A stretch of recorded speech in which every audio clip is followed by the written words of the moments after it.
మేము మేము క్లియర్ గా కింద స్థాయిలో ఆర్ఓలకి అన్ని పార్టీలకి అర్థమయ్యేటట్టుగా గైడ్ లైన్స్ ఇవ్వండి. ఆ నిబంధనలు ఇస్తే మా అందరికీ కూడా ఒకే లెవెల్ ప్లేయింగ్ ఫీల్డ్ ఒకే రకంగా ఉండాలి. అధికార పార్టీకి ఒక రకంగా, అధికారంలో లేని వాళ్ళకి ఒక రకంగా.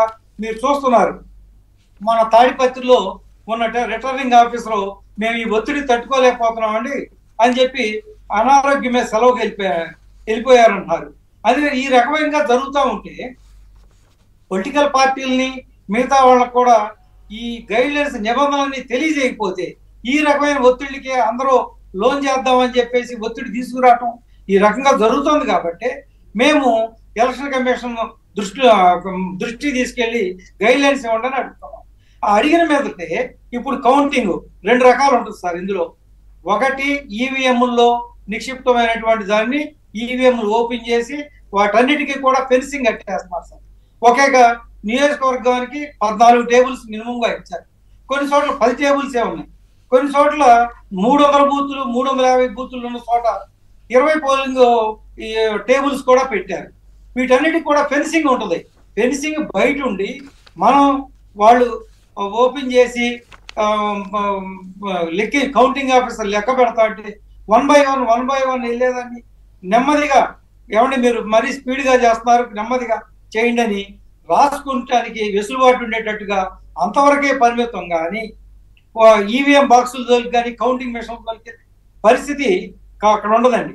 వీళ్ళు చేస్తుంది ఏది అడ్డగోలుగా మాట్లాడమని సజ్జల రామకృష్ణారెడ్డి గారు వాళ్ళ కౌంటింగ్ ఏజెంట్కి ఇస్తున్న సూచనలు ఏంటంటే ఈ పోస్టల్ బ్యాలెట్ల విషయంలో అవి ఆర్ఓ టేబుల్ దగ్గరే ఉంటాయండి.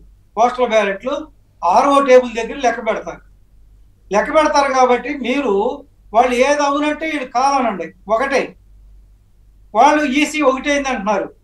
అంటే మీరు సజ్జల రామకృష్ణారెడ్డి గారు అంతకుముందు లోకల్ బాడీ ఎలక్షన్ జరిగినప్పుడు నీలం సహాని గారు స్టేట్ ఎలక్షన్ కమిషనర్ గారిని వేసుకుని ఏ రకంగా అయితే అన్ని రకాల అక్రమాలు చేసి ఈ ఎన్నికల్లో లబ్ధి పొందాలని ప్రయత్నం చేస్తున్నారు.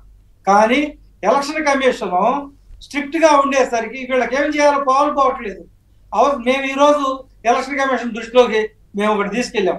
సార్ మీరు రిటర్నింగ్ ఆఫీసర్ ఉండే పోస్టల్ బ్యాలెట్లు కౌంటింగ్ చేసే టేబుల్ దగ్గర కూడా మీరు ఫెన్సింగ్ పెట్టాల్సింది, బ్యారికేడింగ్ పెట్టాలి, పోలీస్ ఫోర్స్ పెట్టాలి. లేకపోతే వీళ్ళు రేపు బ్యాలెట్ పేపర్లో దొంగిలించవచ్చు, చించేయవచ్చు, లేకపోతే ఇంకేదన్నా జేబుల్లో ఇంకు తీసుకెళ్లి రహస్యంగా పోయవచ్చు. వీళ్ళు ఏమైనా చేస్తారు సార్ అని ఇప్పుడే చెప్పమాకండి. కాదు సార్, వీళ్ళు వాళ్ళ ప్రయత్నంలో ఇచ్చింది ఏంటి మరి నేను చెప్పండి. నిన్న ఆయన అన్ని రకాలుగా మీరు అడ్డుకోండి అంటే ఏ రకంగా అడ్డుకున్నాం? అవునండి, కరెక్టే. ఇప్పుడు బాలకోటే గారు లేవనెత్తినట్టు మీరు అక్కడ కౌంటింగ్ సెంటర్ లో అడ్డుకుంటే చర్యలు తీసుకుంటా ఉంటున్నారు. మీనా గారు బాగుంది, కానీ ఈ రకంగా హోమిసైడ్ అంటాం కదా, ఆ హోమిసైడ్ లాగా ఇక్కడ కూడా రెచ్చగొట్టడం కూడా పెద్ద క్రైమ్ కదా. ఎందుకు నోటీస్ ఇవ్వలేదు? ఎందుకు ఆయన కంట్రోల్ చేయలేకపోతున్నారు?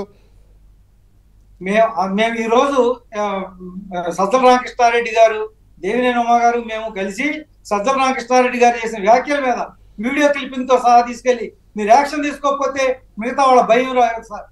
రాష్ట్రంలో సుమారుగా ఉన్నటువంటి అన్ని కౌంటింగ్ బూతుల దగ్గర కూడా వీళ్ళు ఇష్టం వచ్చినట్టుగా ప్రవర్తిస్తే రేపు ఎన్నికల్ని ఏదో ఒక రకంగా దుశ్చర్యలకు పాల్పడి అడ్డుకోవాలని చూస్తున్నారు అని చెప్పేసి మేము తీసుకెళ్తే ఇప్పుడు వాళ్ళు అంటున్నారు మేము ఎట్టి పరిస్థితుల్లోనూ పోలీస్ ఫోర్స్ ఉంటుంది. ఇంకొకటి కూడా చెప్పారు, 1-2 రోజుల ముందే ఆర్ఓలతోటి